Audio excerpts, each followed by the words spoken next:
Jangan lupa subscribe woi di channelnya Mas Edi Donghua. Setelah Tangsan berhasil lulus dari ujian masuk Akademi Sri Lanka bersama beberapa siswa baru lainnya, kini akademi tersebut memiliki total sebanyak 7 siswa. Di antaranya adalah Tangsan, Xiaowu, Ning Rongrong, Suying, Daimubai, Oishike, dan Mang Houjun. Untuk latihan pertamanya, Pak Kepala Akademi Flander mengajak mereka pergi ke kota Sauto untuk mengikuti sebuah arena pertarungan bagi para Master Roh. Menurutnya sebuah latihan yang sangat bagus untuk memberikan pengalaman bertarung yang sesungguhnya. Dalam arena pertarungan, satu kemenangan akan memberikan 1 poin, satu kekalahan pengurangan 1 poin, dan jika berhasil mengumpulkan 100 poin maka baru akan mendapatkan lencana tembaga. Flander berpesan agar para siswa mendapatkan minimal lencana perak sebelum kelulusan akademi. Kemudian ia memerintahkan Daimube untuk mengantar mereka melakukan pendaftaran. Daimube menambahkan bahwa terdapat 8 lencana dari yang terendah sampai yang tertinggi, yaitu lencana besi, lencana tembaga, lencana perak, lencana emas, lencana ungu, lencana permata, lencana rubi, dan lencana berlian. Pada awalnya Xiao menganggap mudah tantangan tersebut karena lencana perak hanya berada di urutan ketiga. Namun Daimube membantah hal tersebut karena sejak dulu saat ia masih berada di level 29 sampai sekarang, tercatat ia hanya menang sebanyak 29 kali dan kalah 27 kali. Jadi selama ini ia hanya berhasil mengumpulkan total 2 poin saja. Di tempat ini banyak jenis pertarungan yang bisa dipilih, seperti pertarungan 1 lawan 1, 2 lawan 2, maupun 3 lawan 3. Selain mendaftar dalam pertarungan 1 lawan 1, bersama Xiaowu, Tangsan membentuk tim 2 orang untuk mengikuti pertarungan 2 lawan 2. Singkat cerita, setelah mendaftar, Xiaowu menjadi yang pertama kali maju melawan seorang pria besar berotot yang sepertinya sangat kuat. Jelas pada awalnya dengan tubuhnya yang mungil, semua penonton meremehkannya. Namun Xiaowu di luar dugaan ternyata dengan mudah bisa mengalahkan lawannya tersebut.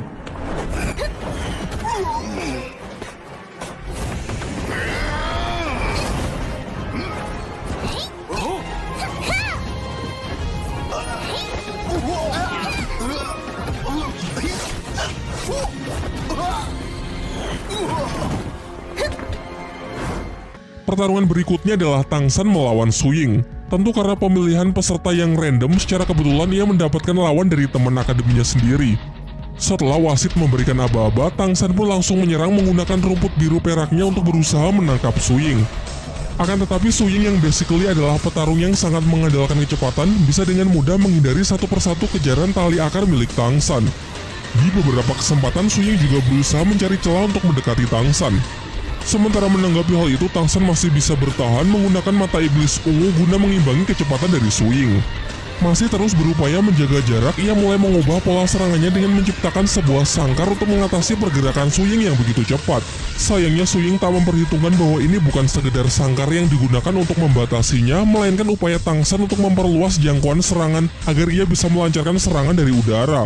Alhasil Suying pun tak cukup kuat untuk bisa meloloskan diri sehingga Tangsanlah yang keluar sebagai pemenangnya. Pertarungan selanjutnya adalah pertarungan 2 lawan 2 antara tim Wusan, Xiaowu Tangsan melawan tim Besi Darah, yaitu dua pria bersaudara dengan masing-masing senjata palu besar. Dengan chemistry yang bagus, Xiaowu maju sebagai penyerang sementara Tangsan bertugas melindunginya dan berusaha mengontrol jalannya pertarungan.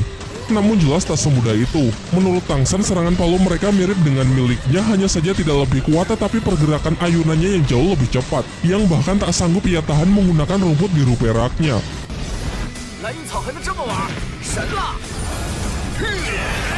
Namun ternyata serangan-serangan Tangsan ia gunakan untuk menyebarkan benih dari skill keduanya, yaitu Rotan Hantu. Tumbuhan parasit tersebut dapat mengikat lawan dan menyebarkan racun untuk membatasi pergerakan mereka. Pertarungan masih berlanjut. Secara kompak mereka menggunakan skill ketiganya, yaitu lemparan palu kembar yang dapat melacak dan mengejar targetnya. Tangsan yang berusaha menyelamatkan Xiaowu tak cukup kuat sehingga ia terpental jatuh. Hal ini membuat Xiaowu sangat emosi dan langsung menyerang mereka dengan senjata jarum rahasia yang bisa membunuh lawannya dalam sekejap. Namun Tangsan justru menghalau serangan mematikan tersebut karena bagaimanapun juga ini hanyalah sebuah pertandingan. Mengingat tenaga yang sudah terkuras habis, ditambah racun Tangsan yang semakin menyebar ke seluruh tubuh, mereka pun mengaku kalah sehingga dengan ini Tangsan pun mendapatkan kemenangan keduanya. Sekembalinya ke akademi, Daimube terlibat cekcok dengan putri klan Cahaya Kibau yakni Ning Rongrong. Terdengar sikap angkuh Ning Rongrong yang terus-menerus memprovokasinya dan merendahkan Akademi Sri Lanka. Hal ini membuat Daimube sangat kesal dan emosi sehingga ia terpaksa menggunakan cara kekerasan tanpa memperdulikan status Ning Rongrong. Beruntung seketika itu juga Tang San datang dan berhasil menenangkannya.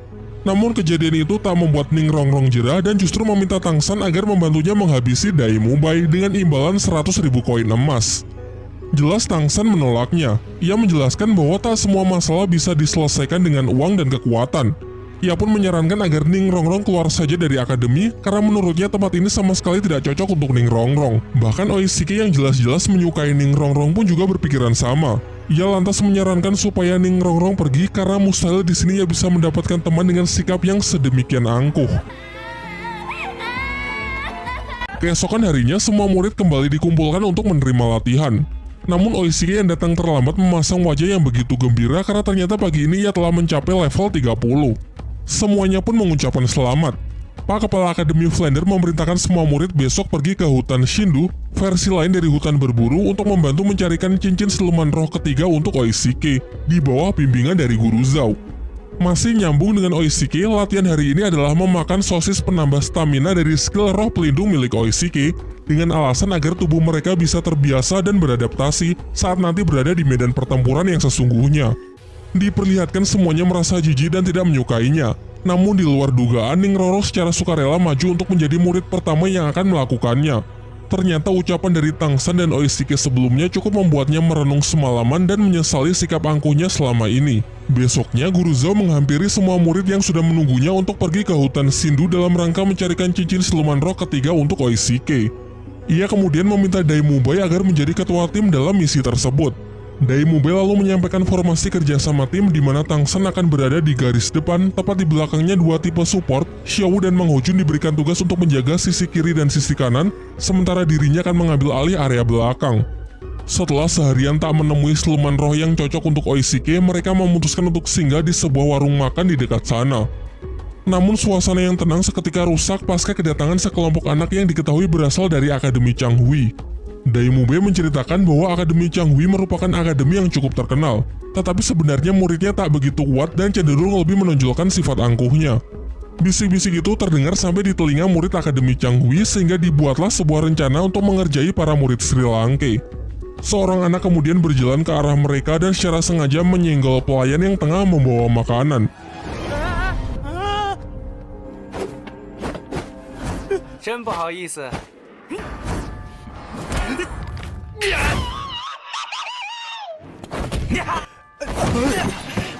Menyaksikan hal itu, semua murid pun dibuat emosi dan menanyakan mereka ini sebenarnya berasal dari akademi mana. Namun Dai Mubai justru meledek mereka dengan mengatakan bahwa kalian tidak layak untuk mengetahuinya. Jelas hal itu membuat mereka semakin marah dan serentak maju untuk menyerang. Sementara pihak Dai Mubai cukup Xiaowu sajalah yang turun tangan memberi pelajaran mereka semua.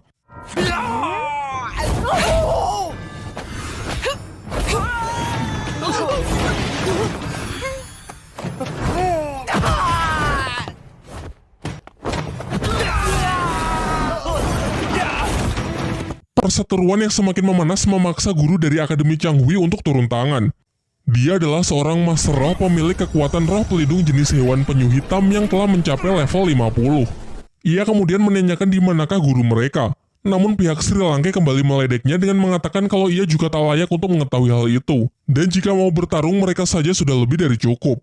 Sampai ketika mereka nyaris bentrok, pemilik restoran pun meminta jika mereka ingin berkelahi maka jangan dilakukan di dalam warungnya. Sebelum keluar, Tang San menyusun sebuah strategi karena pasti tak akan mudah menghadapi Master Roh yang sudah berada di level 50. Menurutnya jenis roh pelindung penyu hitam adalah jenis kekuatan dengan durability yang sangat tinggi namun tidak memiliki damage yang besar. Singkat cerita, pertarungan mereka pun dimulai yang dimeriahkan oleh sorakan para murid Akademi Changhui. Serangan pertama dimulai dari skill pukulan gelombang udara dari Dai Mubai, disertai tembakan api Mang Hojun di sisi kanan dan didukung oleh rumput biru perak milik Tang San untuk membatasi pergerakan lawannya. Setelah tertangkap, Mang Hojun kembali mendapatkan aba-aba dari Tang San untuk membakar habis guru Changhui dengan teknik semburan Phoenix api bersuhu tinggi. Sayangnya perkiraan Tang San tak sepenuhnya benar. Guru Akademi Changhui memiliki skill serangan nafas dingin yang luapannya sanggup membekukan udara dalam sekejap. Su Ying yang mencoba mengambil kesempatan untuk melancarkan serangan jarak dekat justru tangannya terjebak dalam kubah es. Beruntung dengan refleks Dai Mubai segera mendekat untuk menghancurkan kubah tersebut. Dilanjutkan dengan Tang San yang kembali berusaha mengikat lawan dikombinasikan dengan api Mang Hojun. Daimube yang sempat terpengaruh provokasi mengambil resiko untuk menyerang yang mengakibatkan radang dingin di tubuhnya semakin parah. Sementara itu Mang Hojun kembali beraksi dengan semburan Phoenix Api untuk menghalau serangan nafas es yang mengarah langsung ke Daimube, sehingga terjadilah bentrokan antara dua elemen yang saling bertolak belakang.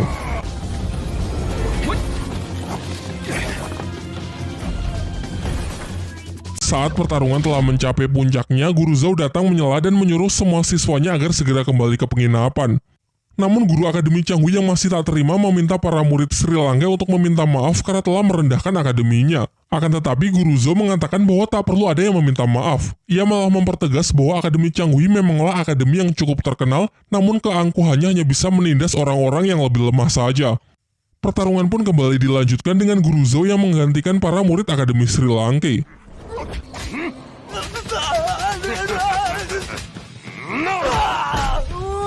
Dalam sekejap ia bisa menghajar habis-habisan guru Akademi Changhui, bahkan tanpa melibatkan kekuatan roh pelindungnya. Setelah pertarungan itu, Guru Zhou kembali menemui para muridnya dan mengatakan bahwa nanti ia akan memberikan latihan spesial untuk menghadapi sampah seperti itu. Di pagi harinya, di bawah bimbingan dari Guru Zhou, para murid Akademi Sri Lanka diajak jauh masuk ke dalam hutan Sindhu. Ia menjelaskan bahwa hutan Sindhu berbeda dari hutan-hutan yang dipelihara oleh kebanyakan kerajaan karena hutan ini masih sangat liar dan siluman-siluman roh yang ada juga sangatlah buas. Ia menyarankan kepada semuanya agar tetap berada di dekatnya dan tidak mengusik siluman roh tanpa perintahnya jika tidak ingin mati sia-sia, terutama Oishike dan Ning Rongrong. Ketika Daimube memimpin dan membukakan jalan, Tangsan menyarankan agar tak sembarangan membunuh siluman roh muda agar ekosistem tetap terjaga. Di samping itu, bau darah yang ditinggalkan bisa memicu kedatangan siluman roh yang jauh lebih kuat. Setelah cukup lama mencari, mereka akhirnya merasakan hawa keberadaan dari seekor siluman roh yang cukup kuat. Su Ying pun diperintahkan untuk memeriksanya dan berhasil mendapati seekor siluman roh berjenis burung terbang berusia 1500 tahun yang akan sangat cocok digunakan sebagai cincin roh ketiga Oishike. Lantas mereka pun bekerja sama untuk memburu makhluk tersebut. Berdasarkan analisis Tangsan, siluman ini tak memiliki serangan fisik yang terlalu kuat. Ia hanya mengandalkan kecepatan tinggi untuk menangkap mangsa lalu melilitnya. Cara paling efektif untuk memburunya adalah dengan menekannya menggunakan Phoenix Api Mang Hojun, sementara yang lain bersiap untuk menutup jalan agar siluman tidak bisa melarikan diri. Guru Zhou lalu menyerahkan tim di bawah kepemimpinan Tangsan karena luasnya pengetahuan mengenai kekuatan dan kelemahan siluman roh. Perburuan berlangsung cukup sengit. Su Ying dan Daimube yang diperkuat dengan skill Ning Rongrong berhasil menekan siluman roh tersebut. Siluman yang ingin melarikan diri melalui jalur udara pun juga berhasil dicegah oleh Tangsan menggunakan sangkar tumbuhan yang sangat besar. Namun saat Oishike hendak mengeksekusinya, ular itu melepaskan serangan yang beruntung berhasil dibelokkan oleh Tangsan. Setelah jatuh ke darat, langsung disambut oleh sambaran api Mang Hojun dilanjutkan dengan serangan beruntun dari Guru Zhou yang mampu melumpuhkannya.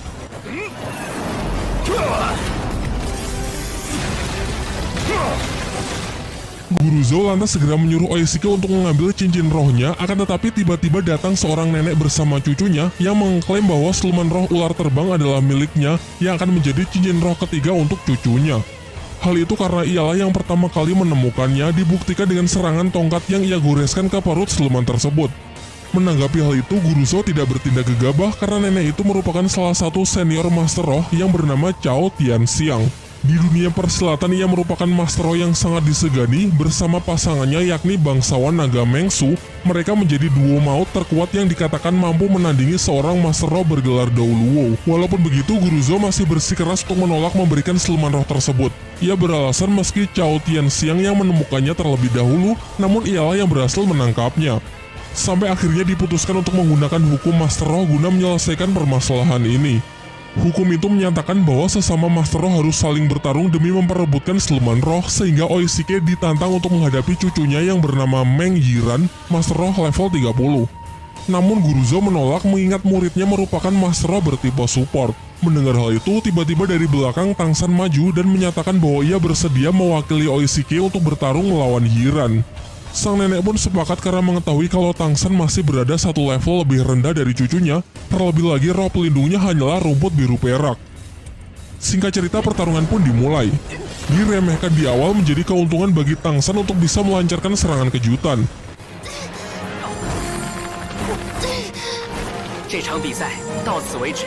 Namun Yiran ternyata juga tidak selemah itu. Berkat roh pelindung ularnya, ia dengan mudah bisa meloloskan diri dari perangkap tali akar milik Tangsan. Bahkan racun pelumpuh yang ia gunakan juga sama sekali tak berpengaruh karena basically kekuatan ular milik Jiran juga beracun. Merupakan sebuah cara yang sangat efektif untuk melawan racun dengan racun. Menggunakan senjata tombak beracun, ia kemudian melancarkan serangan belasan. Tidak begitu cepat, namun cukup merepotkan karena jumlahnya yang lumayan banyak. Tang San pun berusaha mendekat dan berhasil menghentikan serangan tersebut yang dikendalikan oleh tongkat ular milik Jiran. Mulailah mereka membenturkan energi roh yang saling berusaha menekan satu sama lain. Setelah cukup lama saling menekan, pertarungan itu pun akhirnya dimenangkan oleh Tang San sehingga hak milik atas siluman roh ular terbang kini diserahkan kepada Oishike. Oishike lalu segera mengeksekusi siluman roh tersebut dan mulai proses kultivasi untuk mendapatkan cincin roh ketiganya. Di sisi lain, Tang San yang kehabisan tenaga pasca pertarungannya dengan Jiran juga berkultivasi untuk memulihkan kekuatannya. Singkat cerita, Oishike telah selesai dengan proses penyerapannya dan telah berhasil memperoleh cincin ketiga serta meng-unlock skill baru, yaitu sosis terbang. Barang siapa yang memakan sosis tersebut, maka akan bisa terbang selama 1 menit dengan kecepatan ular terbang. Ketika Guru Zhou ingin mengajak semuanya untuk kembali ke akademi, tiba-tiba Tang San yang sudah tersadar menyela dan mengatakan kalau kini ia juga telah berhasil mencapai level 30, sehingga sekarang ia juga ingin mencari siluman roh untuk dijadikan cincin ketiganya. Mendengar hal itu, Guru Zhou yang terlihat senang setuju lalu mengajak semuanya untuk mencari tempat yang aman untuk beristirahat terlebih dahulu. Di malam harinya saat tengah beristirahat, mereka membicarakan mengenai siluman roh yang selalu diburu oleh manusia. Guru Zhou mengatakan kalau sekarang semakin sulit mencari cincin roh, padahal dulu di pinggiran hutan saja banyak terdapat siluman roh berusia ribuan tahun. Menanggapi itu, Tang San berpendapat kalau itu semua adalah ulah manusia yang sebenarnya jauh lebih ganas ketimbang siluman roh. Perburuan yang terus dilakukan membuat para siluman roh pasti suatu saat akan mengalami kepunahan. Dan jika siklus ini terus berjalan, maka akan datang suatu hari di mana seorang master roh tak akan bisa naik tingkat karena tidak ada lagi cincin roh yang tersedia. Semuanya pun termenung sejenak, termasuk Guru Zhou yang berpikir kalau narasi Tang San memang cukup masuk akal. Di tengah pembicaraan, mereka tiba-tiba diserang oleh seekor siluman roh berjenis kera raksasa yang merupakan raja hutan bagi para siluman roh. Mereka pun sontak dibuat sangat terkejut karena biasanya siluman jenis ini hanya tinggal di hutan terdalam dan sangat jarang keluar. Menurut Tang San, kera raksasa adalah mimpi buruk bagi para master roh. Pasalnya kekuatannya yang luar biasa kuat membuat seorang master roh bergelar dahulu sekalipun belum tentu bisa menandinginya. Dan bahkan dikatakan siluman ini mampu mengalahkan siluman roh jenis lain yang usianya jauh di atasnya. Tak hanya dari segi kekuatan, kecepatan, dan pertahanan, namun ia juga memiliki kecerdasan layaknya manusia. Guru Zhou yang sadar batasannya mencoba melakukan negosiasi karena siluman kera raksasa mengerti bahasa manusia. Ia pun berjanji akan segera pergi dan tak akan berani mengusiknya. Namun ketika menyaksikan kemarahan dari sang raja hutan, Guru Zhou pun segera memerintahkan semua murid untuk pergi terlebih dahulu, sementara ia memasang kuda-kuda untuk bersiap melancarkan serangan.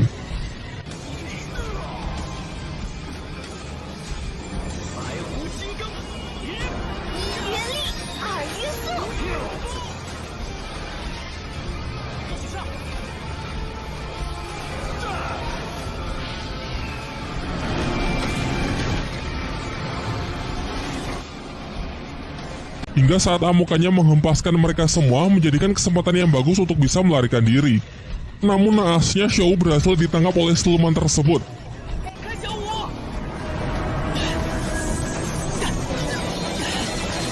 Guru Zhou yang melihatnya sangat emosi dan benar-benar all out menggunakan skill dari cincin roh ketujuhnya.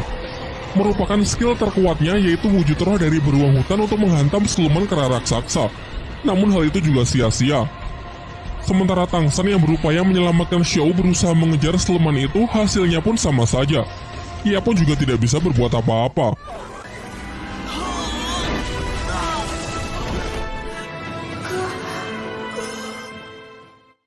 Dengan rasa kecewa yang amat mendalam, mereka semua pun beristirahat untuk memulihkan kondisi pasca insiden tersebut. Guru Zhou lalu menyampaikan permintaan maafnya karena tidak bisa menjaga Xiao. Namun menurut Tang San ini semua adalah salahnya karena sebagai kakak ia tak bisa menepati janjinya untuk selalu melindungi Xiao. Ia yang masih belum menyerah meminta sosis terbang dari Oishike untuk mengejar Xiao meskipun sebenarnya kondisi Tang San sekarang tidak memungkinkan lagi. Usahanya tersebut didukung oleh Ning Rongrong yang memberi buff kekuatan dari skill roh pelindungnya. Guru Zhou yang awalnya dikira marah justru meminta Oishike untuk memberikan sosis terbang kepada yang lain dan menginisiasi untuk segera menyusul guna membantu Tang San. Sementara itu nasib Xiao yang dibawa kabur oleh siluman kera raksasa ternyata tak seburuk apa yang dipikirkan guru dan teman-temannya. Ternyata mereka berdua sudah saling mengenal satu sama lain. Xiao memanggilnya dengan nama Erming. Langsung saya sampaikan spoiler di sini ya, Xiao ini sebenarnya bukanlah manusia, melainkan jelmaan dari siluman roh berusia ratusan ribu tahun yang telah berevolusi menjadi manusia. Ia kemudian meminta Erming untuk menjaganya sejenak karena ia akan melakukan kultivasi untuk mendapatkan cincin roh ketiganya. Berkat statusnya sebagai mantan siluman roh, Xiao memiliki kemampuan untuk menyerap cincin roh siluman tanpa harus membunuh mereka. Di sisi lain, Tang San yang mengejarnya kehabisan waktu terbang sehingga terjatuh ke dalam hutan sebelum bisa menemukan Xiao Wu. Selain itu, kondisinya juga semakin buruk karena sebelumnya ia juga sudah terluka. Sialnya, ia malah bertemu dengan siluman roh buas berjenis laba-laba berwajah manusia.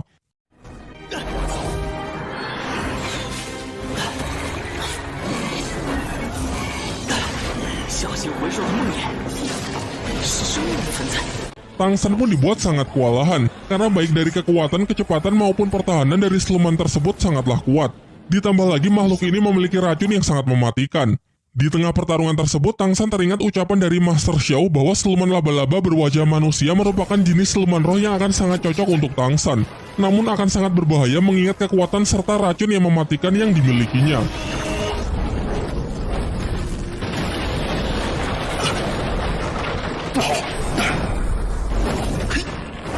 Singkat cerita, ia akhirnya menemukan titik kelemahan dari siluman tersebut, yaitu terletak pada wajahnya. Ketika Tang San telah berhasil menangkapnya dan nyaris melakukan finishing, kepalanya terasa sangat pusing dan kesadarannya justru kembali ke kehidupan masa lalunya saat masih berada di Sekte Tang.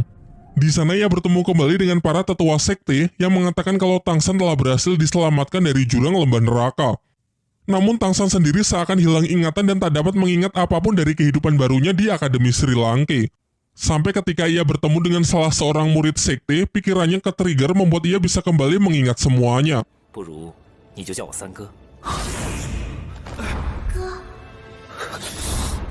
Ia pun lantas bertekad kembali ke kehidupannya di Akademi Sri Lanka karena teringat Xiao yang harus segera diselamatkan. Dan benar saja, saat membuka mata dirinya terikat oleh jaring laba-laba dan terkena racun yang memberikan efek halusinasi sesuai dengan apa yang tertinggal di dalam ingatan targetnya. Tang San pun kembali melakukan perlawanan dan akhirnya berhasil melepaskan diri dari ikatan jaring laba-laba tersebut. Karena benar-benar sudah terdesak, ia tak punya pilihan lain selain menggunakan kekuatan roh pelindung di tangan kirinya, yaitu Palu Houtian untuk menghantam keras makhluk jahanam tersebut. Sampai akhirnya setelah berusaha keras, ia dapat membuka pertahanan si laba-laba lalu segera mengeksekusinya.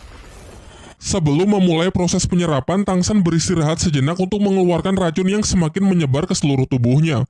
Namun tiba-tiba ia dikejutkan oleh kedatangan beberapa orang yang ternyata mereka adalah pasangan ular naga Meng Su bersama cucunya Meng Yiran. Secara kebetulan lagi ternyata siluman laba-laba itu adalah incaran cincin roh ketiga untuk Meng Yiran. Mereka pun jelas sangat marah karena Tang San telah menggagalkan perburuan siluman roh untuk cucunya sebanyak 2 kali. Namun di sisi lain Meng Su juga sangat terkejut setelah tahu bahwa Tang San sanggup membunuh siluman laba-laba itu seorang diri. Kemudian Tang San menyampaikan pembelaannya bahwa ia juga terpaksa membunuhnya. Tadi ia hanya berusaha membela diri karena tiba-tiba siluman itu menyerangnya. Meng Su yang tak memperdulikan alasan Tang San memberinya pilihan yang sulit, yaitu jika Tang San bersedia bergabung dengan keluarganya, maka ia akan membiarkan Tang San tetap hidup dan mempersilakannya untuk menyerap cincin roh dari siluman laba-laba tersebut. Namun Tang San dengan tegas menolak tawaran itu. Pasalnya seseorang yang telah bergabung dengan suatu keluarga maka harus mengabdikan seumur hidupnya untuk keluarga tersebut. Sementara dirinya adalah tipe orang yang lebih suka bebas tanpa terikat oleh pihak manapun. Diperlihatkan secara diam-diam Tang San bersiap dengan busurnya untuk berencana menyandera Yiran, karena mustahil ia bisa menang melawan 2 orang legend di hadapannya. Merasa tawarannya tak dihargai, Meng Su pun semakin murka. Ia lalu memberi kesempatan terakhir untuk Tang San untuk menebus kesalahannya yang telah 2 kali mengagalkan kenaikan tingkat dari cucunya. Untuk itu Tang San diperbolehkan pergi, tapi dengan meninggalkan satu lengannya sebagai bentuk kompensasi. Masih mencoba bernegosiasi, Tang San mengatakan akan bersedia bergabung dengan keluarga mereka, namun dengan satu syarat, yaitu mereka harus membantunya mengalahkan seekor siluman roh yang telah menculik Xiao Wu. Awalnya mereka mengentengkan syarat itu karena mudah baginya kalau hanya membunuh satu siluman saja. Akan tetapi ekspresi mereka langsung berubah ketika Tang San mengatakan kalau siluman roh yang dimaksud adalah siluman Raja Kera Raksasa. Mereka malah menuduh kalau Tang San sengaja menjebaknya, karena berhadapan dengan makhluk itu maka sama saja dengan bunuh diri. Bahkan dikatakan kalau Master Roh bergelar Daulo pun belum tentu sanggup mengalahkannya. Karena keduanya tak bisa memenuhi syarat yang ia berikan, Tang San pun enggan untuk bergabung dan dengan tegas mengatakan kalau mereka ingin lengannya maka silakan ambil saja sendiri. Saat posisi Tang San sudah benar-benar terdesak, beruntung Guru Zhou dan teman-temannya datang tepat waktu untuk menghentikan kakek Meng Su. Guru Zhou jelas tahu batasannya yang tak mungkin bisa menang jika duo maut itu sudah bersatu. Ia lantas mencoba bernegosiasi dengan mengajak Meng Su untuk bicara empat mata. Setelah pembicaraan singkat mereka, seketika ekspresi kejam dari Meng Su berubah menjadi lebih hangat. Dari Guru Zhou, ia kini tahu kalau Tang San adalah murid dari Master Xiao, orang cerdas yang menciptakan banyak teori di dunia roh. Oleh karena itu, ia pun kali ini bersedia melepaskan Tang San. Namun saat akan beranjak pergi, Meng Yiren yang masih tak terima dengan Tang San yang telah mengacaukan kesempatannya naik tingkat, menantangnya bertanding dengan taruhan. Jika ia menang, maka Tang San dilarang menyerap cincin roh dari siluman laba-laba tersebut. Namun jika ia kalah, maka Tang San bebas melakukannya. Tang San pun menyetujuinya. Tapi sebelum mulai, Oishike menyela dengan mengatakan bahwa taruhan tersebut kurang adil karena tidak ada sesuatu milik Meng Yiren yang dipertaruhkan. Maka dari itu, ia menambahkan kesepakatan konyol, yaitu jika Meng Yiren kalah, ia harus bersedia memberikan sebuah ciuman. Singkat cerita, karena keduanya telah sepakat, pertandingan pun bisa segera dimulai. Meng Yiren menjelaskan bahwa pertandingannya adalah melemparkan beberapa pisau untuk mengenai daun yang berjatuhan. Pemenang ditentukan dengan membandingkan banyaknya jumlah daun yang bisa mereka tangkap. Diperlihatkan dengan cepat Meng Yiren melemparkan pisau-pisaunya secara akurat sehingga setiap pisaunya berhasil menangkap satu daun tanpa ada yang miss.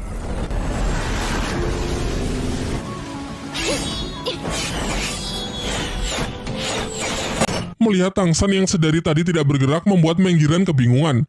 Namun Tang San mengatakan kalau ia sudah melakukannya. Hal ini diperjelas oleh Meng Su yang mengatakan bahwa Tang San memang sudah melakukannya dan ia menang telak dari cucunya tersebut.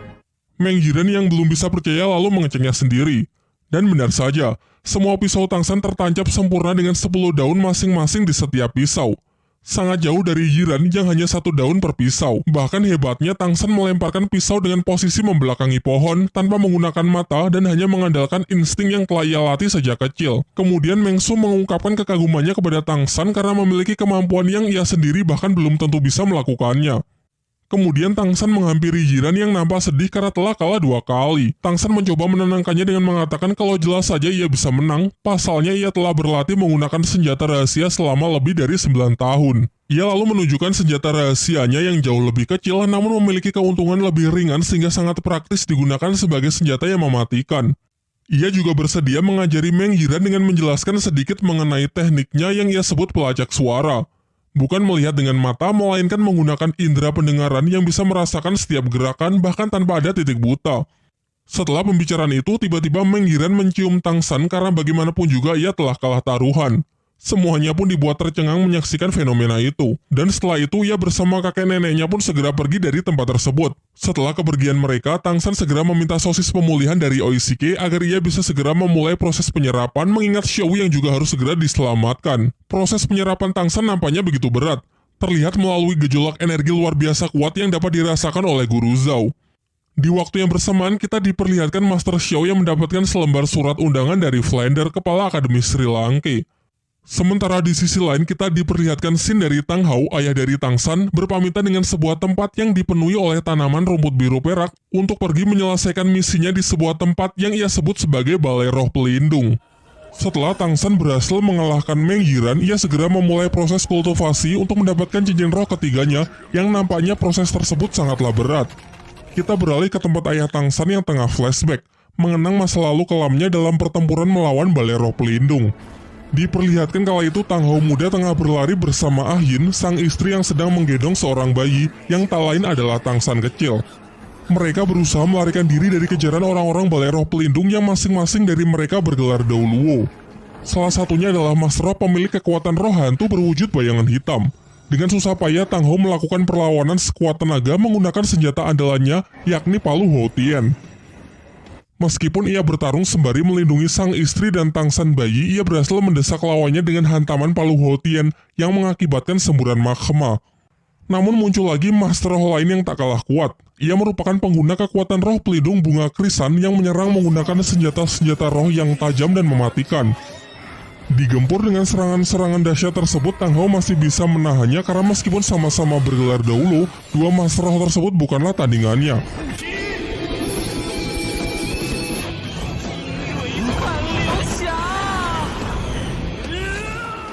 Sayangnya saat mereka kembali melanjutkan pelariannya untuk keluar dari tempat tersebut, datanglah pimpinan dari Balai Roh Pelindung dengan kekuatan yang luar biasa kuat, ia bahkan menyebut dirinya sebagai dewa.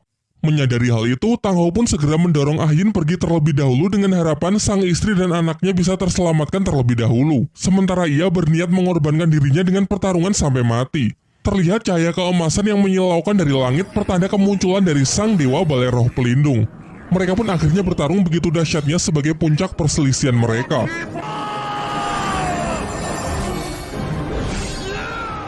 Dia adalah kekuatan roh pelindung mereka masing-masing. Sebenarnya Tang Hao lah yang lebih unggul dari pimpinan Balai Roh Pelindung dalam duel 1 lawan 1 tersebut. Akan tetapi saat ingin menghabisinya, tiba-tiba dua anak buah yang bergelar Daulo tadi menyatukan kekuatannya untuk menekan Tang Hao, sehingga sekarang ialah yang kembali terdesak. Ketika Tang Hao sudah berada di ujung maut, Ah Yin tiba-tiba saja kembali untuk menolongnya. Sayangnya keadaan menjadi semakin buruk saat pasukan dari Balai Roh Pelindung pun juga semakin banyak berdatangan untuk mengepung mereka berdua. Sampai pada akhirnya, Ah Yin yang merasa tidak punya pilihan lagi memutuskan untuk menyerahkan bayi Tang San kepada Tang Hao dan berpesan agar Tang Hao merawatnya. Sementara ia akan mengorbankan dirinya dengan menyerahkan seluruh kekuatan miliknya kepada Tang Hao, sehingga ia harus rela kembali menjadi rumput biru perak kecil. Karena hasil latihannya selama ratusan ribu tahun ia berikan kepada Tang Hao dalam wujud cincin siluman roh berwarna merah berusia 100.000 tahun. Tang Hao yang sebenarnya tak menginginkan pengorbanan Ah Yin pun juga tak bisa berbuat apa-apa. Kini yang bisa ia lakukan hanyalah memenuhi permintaan terakhir dari istrinya tersebut untuk menjaga dan merawat Tang San. Kembali ke masa sekarang, dari sisa benih Ah Yin yang dulu sempat ia tabur telah tumbuh baik di sebuah padang rumput. Tang Hao lalu menceritakan mengenai Tang San yang kini telah tumbuh semakin dewasa dan semakin mirip dengan Ah Yin. Ia juga menceritakan mengenai Xiaowu, gadis yang selalu bersama dengan putranya tersebut. Ia berharap kalau mereka kelak tak akan bernasib sama dengan kedua orang tuanya, mengingat Xiaowu juga merupakan siluman roh yang telah berevolusi menjadi manusia. Kini karena Tang San sudah memiliki banyak teman dan para guru yang sangat peduli terhadapnya, Tang Hao pun merasa lega dan tak perlu mencemaskannya lagi, sehingga sekarang ia bisa melakukan hal yang dari dulu sangat ingin ia lakukan, yaitu pergi ke Balai Roh Pelindung untuk menuntut balas. Setelah perpisahan tersebut, ia pun bergegas untuk memulai perjalanannya. Sin beralih ke hutan Sindu memperlihatkan pasangan naga Mengsu yang begitu mengagumi kehebatan para murid Akademi Sri Langke khususnya kepada Tang San. Menurut Mengsu, Tang San adalah anak yang jenius dengan bakat yang luar biasa sehingga ia memiliki keinginan untuk menjodohkannya dengan Meng Yiran. Di sisi lain, Tang San masih berupaya keras untuk mendapatkan cincin siluman roh ketiganya melalui proses yang terlihat begitu menyakitkan. Di tengah ketegangan itu, tiba-tiba Xiaowu kembali yang sontak mengejutkan mereka semua. Pandangan Xiaowu kemudian langsung tertuju kepada Tang San yang sedang berjuang melakukan kultivasi yang begitu berat. Xiaowu yang merasa cemas menjelaskan bahwa proses penyerapan ini memang sangatlah beresiko. Karena berdasarkan apa yang pernah ia pelajari dari Master Xiao, di levelnya yang sekarang seharusnya Tang San hanya boleh menyerap cincin roh maksimal 1.500 tahun. Sementara siluman laba-laba yang sekarang ia serap sudah berusia lebih dari 2.000 tahun. Pembicaraan beralih menanyakan bagaimana Xiao bisa selamat dari siluman kera raksasa. Dengan masih ingin menyembunyikan identitas aslinya, Xiao pun terpaksa mengarang cerita kalau tadi saat berada di dalam hutan, terdengar suara auman siluman kerbau yang membuat siluman kera raksasa lari ketakutan dan tak sengaja melepaskannya. Secara kebetulan saat ia terlempar, ia jatuh di samping seekor siluman roh berusia 1.000 tahun yang sedang sekarat. Secara kebetulan lagi, saat itu juga ia telah mencapai level 30, sehingga ia pun segera menyerapnya untuk mendapatkan cincin ketiga. Tentu mendengar cerita Xiaowu yang penuh dengan kebetulan dan serasa tak masuk akal membuat semuanya sangat keheranan. Di waktu yang bersamaan, Master Xiao memenuhi undangan dari Flander untuk datang ke Akademi Sri Langke. Di sini mereka tengah membicarakan mengenai perkembangan Tang San serta hubungannya dengan Tang Hao. Master Xiao mengungkapkan bahwa sebenarnya Tang San tak hanya punya satu roh pelindung, melainkan bocah itu juga mewarisi roh pelindung Palu Houtian milik Tang Hao. Sin kembali beralih memperlihatkan kondisi Tang San yang semakin mengkhawatirkan. Proses kultivasi itu pun telah mencapai puncaknya. Akan tetapi karena efek dari siluman laba-laba yang terlalu kuat membuat Tang San merasakan sakit yang luar biasa. Sampai tiba-tiba dari punggungnya keluar tulang roh yang menyerupai kaki dari siluman laba-laba yang ia serap. Tubuh Tang San yang tak mampu mengendalikan kekuatan tersebut pun membuatnya terkurung dalam sebuah kepompong. Sementara itu, kesadaran Tang San kembali memperlihatkan flashback dari kehidupan masa lalunya saat ia tengah berupaya menyusup ke perpustakaan paling rahasia di Sekte Tang untuk mempelajari sebuah teknik terlarang. Sembari berusaha memanjat tebing yang sangat curam, ia teringat dengan hari-hari yang ia jalani di Sekte Tang, di mana ia selalu diremehkan, ditindas, dan dipandang rendah oleh murid-murid lain karena mereka merasa memiliki derajat yang lebih tinggi sebagai murid dalam sekte ketimbang Tang San yang hanyalah murid luar. Ia juga teringat saat mencoba meminta izin kepada salah seorang tetua untuk diperbolehkan masuk ke dalam perpustakaan rahasia karena ia ingin mempelajari teknik Tangmen, sebuah teknik tingkat tinggi dari Sekte Tang. Namun izinnya ditolak, tetua itu justru menegaskan bahwa perpustakaan yang dimaksud adalah perpustakaan paling sakral yang bahkan tak boleh dimasuki oleh murid dalam sekte sekalipun, apalagi Tang San yang cuma murid dari luar.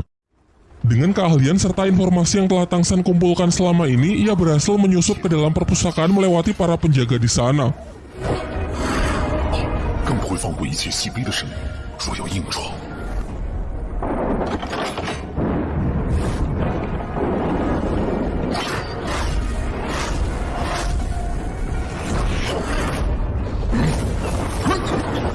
Sampai tibalah ia di lantai ketiga, tempat di mana gulungan teknik rahasia Tangmen disimpan. Saat ia berhasil membuka gulungan tersebut, ternyata keberadaannya sudah diketahui oleh tetua besar Tang Lan yang merupakan pimpinan tertinggi di Sekte Tang sekaligus penjaga dari tempat ini.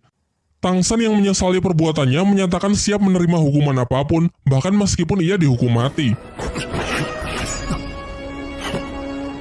Namun sang tetua justru menyelamatkannya. Kemudian ia justru menjelaskan mengenai Sekte Tang yang semakin hari semakin lemah. Padahal sekte ini dulu adalah sekte terkuat yang sangat disegani oleh semua orang. Alasannya sudah jelas, karena para generasi baru dalam sekte yang terlalu menyombongkan dirinya dari para murid luar, padahal mereka sama sekali tidak berbakat. Hal ini berakibat pada hilangnya banyak teknik rahasia dari Sekte Tang karena para generasi tersebut tak cukup kuat untuk bisa mempelajarinya. Sehingga ia merasa bahwa kehadiran dari Tang San dengan bakat yang luar biasa mungkin bisa menjadi harapan baginya untuk bisa mengubah Sekte Tang dan membawanya mendapatkan kejayaannya kembali. Scene beralih ke masa sekarang memperlihatkan kondisi Tang San yang semakin membaik dan akhirnya proses kultivasinya pun telah selesai. Isak tangis haru menyertai momen tersebut. Kemudian Tang San menunjukkan tulang roh berwujud kaki laba-laba yang keluar dari punggungnya, yang bahkan ia sendiri tidak bisa menjelaskan kondisi apa yang sebenarnya telah terjadi. Saat mereka hendak meninggalkan hutan, tiba-tiba mereka diserang oleh segerombolan siluman laba-laba kecil yang sepertinya anak-anak dari siluman laba-laba yang telah dibunuh Tang San. Semuanya pun mulai panik karena kekuatan mereka masih belum pulih dari pertarungan sebelumnya. Lalu Tang San berinisiatif untuk memberikan mereka masing-masing senjata rahasianya, karena dengan senjata tersebutlah ia dapat menghabisi siluman laba-laba sebelumnya. Dan benar saja, senjata dari Tang San sangatlah membantu dalam menghadapi para siluman laba-laba kecil. Senjata itu sangat efektif, bahkan untuk tipe support seperti Oishike pun bisa dengan mudah menggunakannya.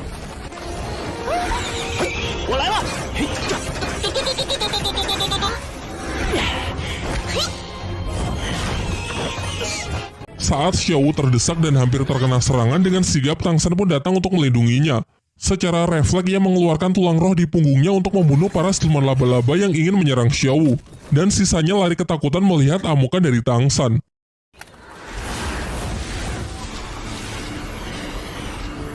Singkat cerita, mereka semua pun berhasil kembali ke Akademi Sri Lanka. Guru Zhao lalu menceritakan semua kejadian yang mereka alami saat berada di dalam hutan Sindhu mengenai Tang San dan Oishike yang telah mendapatkan cincin roh ketiganya, serta kemunculan siluman roh kera raksasa yang sempat menculik Xiaowu. Guru Zhao juga mengatakan bahwa ia masih heran dengan cerita Xiaowu mengenai teriakan kerbau yang sanggup membuat takut siluman roh terkuat tersebut. Kemudian masuklah Master Xiao dalam pembicaraan mereka dengan mengatakan mengenai keberadaan dari siluman roh yang jauh lebih kuat dari siluman kera raksasa di hutan Sindhu yang menjadi kaisar sesungguhnya bagi para siluman roh.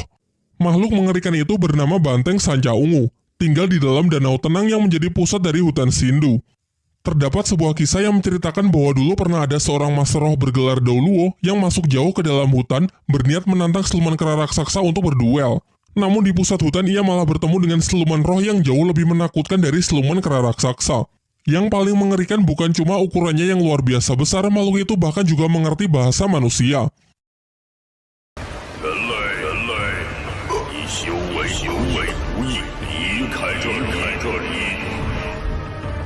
Pembicaraan kemudian beralih membahas mengenai Oishike yang telah mendapatkan cincin ketiga dari siluman ular terbang, serta Tang San yang juga telah mendapatkan cincin roh ketiganya dari siluman laba-laba, meski anak itu masih belum bisa mengendalikannya. Pembicaraan itu pun ditutup dengan Master Xiao yang mengatakan kalau mungkin kelak kekuatan dari Tang San akan bisa melampaui Tang Hao. Di sisi lain kita diperlihatkan Tang San yang sedang memikirkan ingatan dari masa lalunya. Ia seakan bisa berkomunikasi dengan dirinya di masa lalu yang membuatnya bertekad untuk mulai membangun sekte Tang di dunia baru yang ia tinggali saat ini. Keesokan harinya, Flander mengumpulkan semua murid untuk memperkenalkan Master Xiao sebagai guru baru yang akan mengajar di Akademi Sri Lanka. Semuanya pun menyambutnya dengan gembira, khususnya Tang San dan Xiao yang memang lebih dulu mengenalnya. Namun dalam acara tersebut tiba-tiba Tang San berteriak agar semuanya segera menjauh. Dan benar saja, kekuatan dari tulang roh miliknya lepas kendali dan naasnya serangan tersebut mengenai lengan Mang Houjun.